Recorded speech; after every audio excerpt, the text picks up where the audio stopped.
Welcome to line exam. तो आज हम पढ़ेंगे भारत का राष्ट्रीय आंदोलन का द्वितीय चरण जो 1905 से लेकर 1919 तक चला था। हमने जो भारत का जो राष्ट्रीय आंदोलन है उसका प्रथम चरण हम पहले वाले वीडियो में पढ़ चुके हैं। अगर वो आप देखना चाहते हो तो इस वीडियो की डिस्क्रिप्शन में उस लेक्चर का लिंक दे रखा है मैंने, तो वहाँ से पढ़ लेना। तो आज पढ़ते हैं भारत के राष्ट्रीय आंदोलन का द्वितीय चरण। तो आइए स्टार्ट करते हैं हम।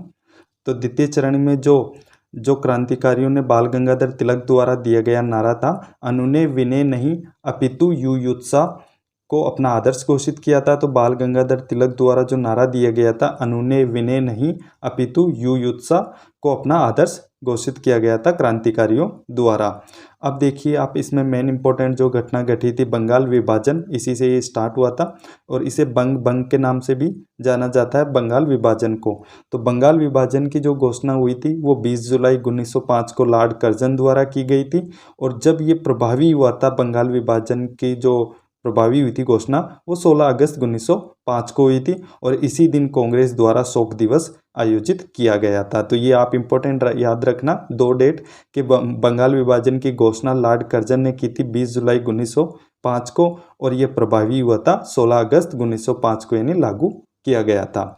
अब देखिए आप नेक्स्ट, बंगाल विभाजन। तो बंगाल विभाजन को दो भागों में बांटा गया था लॉर्ड कर्जन द्वारा।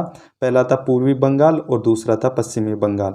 पूर्वी बंगाल की राजधानी रखी गई थी ढाका और पश्चिमी बंगाल की राजधानी रखी गई थी कर्नाटक। जो पूर्वी बंगाल में बांग्लादेश और असम आता था और पश्चिमी बंगाल में पश्चिम बंगाल, बिहार और उड़ीसा के क्षेत्र आते थे। अभी तो इन राज्य की जो स्थिति है ना, उस टाइम पश्चिम बंगाल के अंदर आते थे ये तीनों राज्य। तो अब हम पढ़ते हैं। तो याद रखना, एक बार एग्जाम में ये पूछा गया था बांग्लादेश का पूर्व नाम क्या है, तो वो याद रखिए कि पूर्वी बंगाल नाम था बांग्लादेश, यानी बांग्लादेश किस हिस्से का हिस्सा था, तो वो पूर्वी बंगाल का हिस्सा था। अब देखिए आप नेक्स्ट, बंगाल विभाजन के विरोध में कांग्रेस ने 7 अगस्त 1905 को कोलकाता के टाउन हॉल में स्वदेशी आंदोलन की घोषणा की और साथ ही बहिष्कार प्रस्ताव भी पारित किया।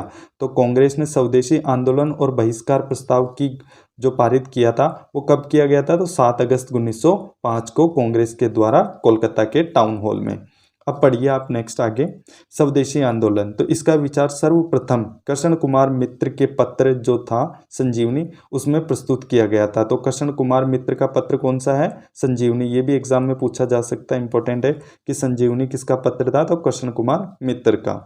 अब देखिए आगे आप, बंगाल विभाजन के समय जो बंगाल के लेफ्टिनेंट गवर्नर थे वो एंड्रयूज एंडरसन लिथ फ्रेजर थे। तो बंगाल विभाजन के समय बंगाल का लेफ्टिनेंट गवर्नर कौन थे, एंड्रयूज एंडरसन लिथ फ्रेजर थे। अब देखिए आप नेक्स्ट, बंगाल विभाजन का जो मुख्य कारण था जिसे बंगाल विभाजन किया गया था वो हिंदू और मुसलमानों को विभाजित करना था। ये मेन कारण था लॉर्ड कर्जन का कि बंगाल विभाजन किया किस लिए गया था उनके द्वारा, वो हिंदू और मुसलमानों को अलग अलग करने के लिए। अब आप आगे देखिए कि आंध्र प्रदेश के जो डेल्टा इलाके हैं उनमें स्वदेशी आंदोलन को वंदे मातरम आंदोलन के नाम दिया गया था। तो जो आंध्र प्रदेश के डेल्टा इलाकों में स्वदेशी आंदोलन को कौन सा नाम दिया गया था, वंदे मातरम आंदोलन। अब देखिए मेन इंपॉर्टेंट पॉइंट कि 1906 में रविंद्रनाथ टैगोर ने आमार सोनार बांग्ला जो गीत लिखा गया था, वो जो आमार सोनार बांग्ला रविंद्रनाथ टैगोर द्वारा की जो रचना की गई थी वो 1972 में बांग्लादेश का राष्ट्रीय गान भी बना था। तो आमार सोनार बांग्ला जो गीत है वो रविंद्रनाथ टैगोर द्वारा लिखा गया था और इसकी जो ये बांग्लादेश का राष्ट्रीय गीत राष्ट्रीय गान कब बना, वो 1972 के अंदर बना। तो याद रखिए आमार सोनार बांग्ला ये बांग्लादेश का राष्ट्रीय गान कब बना, तो वो 1972 में बना था। तो ये इंपॉर्टेंट याद रखना, ये काफ़ी इंपॉर्टेंट पॉइंट है एग्जाम के लिए। अब देखिए बहिष्कार आंदोलन, जब 1905 को जो बहिष्कार प्रस्ताव पारित किया गया था उसमें कुछ चीज़ों का बहिष्कार किया गया था, जैसे विदेशी वस्त्रों का, स्कूल, अदालतों और उपाधियों को और सरकारी नौकरियों का बहिष्कार किया गया था। ये भी आप याद रखिए इनको कि ये विदेशी वस्त्रों वाला इंपॉर्टेंट है कि किसका बहिष्कार किया गया था 1905 में स्वदेशी आंदोलन के दौरान, वो विदेशी वस्त्रों का, स्कूल, अदालतों और उपाधियों और सरकारी नौकरियों का। अब देखिए अब नेक्स्ट, मुस्लिम लीग, ये भी काफ़ी इंपॉर्टेंट है। तो मुस्लिम लीग की जो स्थापना हुई वो 30 दिसंबर 1906 को ढाका में की गई थी। तो मुस्लिम लीग की स्थापना हुई 27 दिसंबर 1906 को ढाका में। इसके जो प्रथम अध्यक्ष थे वो आगा खां थे और इसका मुख्यालय है लखनऊ में।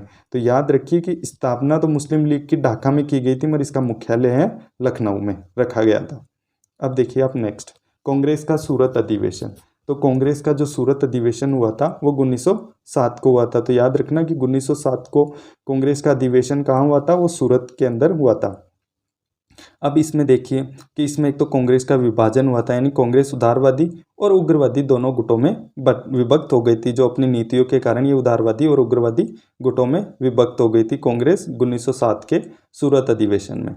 अब देखिए नेक्स्ट, मुसलमानों के लिए एक पृथक निर्वाचन मंडल की मांग 1909 में भारत परिषद अधिनियम, जिसे मार्ले मिंटो सुधार अधिनियम के नाम से भी जाना जाता है, जो वाइसराय लॉर्ड मिंटो द्वारा पूरी की गई थी। तो जो मुसलमानों के लिए पृथक निर्वाचन मंडल की मांग कब पूरी की गई, 1909 के अंदर भारत परिषद अधिनियम के तहत, और इस टाइम जो वाइसराय थे वो लॉर्ड मिंटो थे। नेक्स्ट देखिए, गद्दर पार्टी, ये भी इम्पोर्टेंट है। तो गद्दर पार्टी की स्थापना लाला हरदयाल ने की थी 1 नवंबर 1913 को सैन फ्रांसिस्को अमेरिका के अंदर। ये एग्जाम में आ जाता है कई बार कि जो गद्दर पार्टी है उसकी स्थापना किस जगह की गई, तो सैन फ्रांसिस्को में की गई थी लाला हरदयाल द्वारा 1 नवंबर 1913 को। अब देखिए गद्दर अखबार भी निकाला गया था। तो गद्दर अखबार का जो पहला अंक प्रकाशित हुआ था वो 1 नवंबर 1913 को उर्दू लैंग्वेज में प्रकाशित हुआ था। फिर ये 9 दिसंबर 1913 को गुरुमुखी लिपि में छपने लगा था। तो याद रखिए कि गद्दर अखबार का जो पहला अंक प्रकाशित हुआ था वो 1 नवंबर 1913 को प्रकाशित हुआ था, जो उर्दू में छपा था। फिर 9 दिसंबर 1913 को ये गुरुमुखी लिपि में छपने लगा था। और इस अखबार के जो प्रथम पृष्ठ में है उसमें लिखा रहता था अंग्रेजी राज का कच्चा छिट्टा। अब देखिए आप नेक्स्ट, कामागाटा मारू प्रकरण। इसमें कुछ नहीं है ज़्यादा, बस एक कामागाटा मारू जहाज़ था जो बाबा गुरुदत्त सिंह ने 1914 को किराए पर लिया था। तो बाबा गुरुदत्त सिंह ने ये किराए पर कब लिया था, जो कामागाटा मारू जहाज़ था वो 1914 के में लिया था। अब पढ़ते हैं हम नेक्स्ट, लखनऊ पैक्ट या कांग्रेस का जो लखनऊ अधिवेशन है 1916 को हुआ था। तो याद रखिए कि 1916 को कांग्रेस का अधिवेशन कहाँ हुआ था, वो हुआ था लखनऊ के अंदर। अब इसमें देखिए कि दिसंबर 1916 को भारतीय राष्ट्रीय कांग्रेस और अखिल भारतीय मुस्लिम लीग द्वारा एक समझौता किया गया था।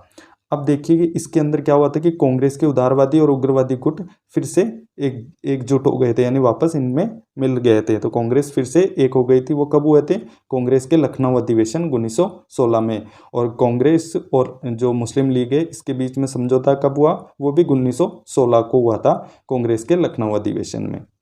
नेक्स्ट देखिए आप, जो कांग्रेस का लखनऊ अधिवेशन था 1916 वाला, उसमें 2 मुख्य नेता थे। एक तो थे मोहम्मद अली जिन्ना और दूसरे थे बाल गंगाधर तिलक। ये दोनों प्रमुख नेता थे।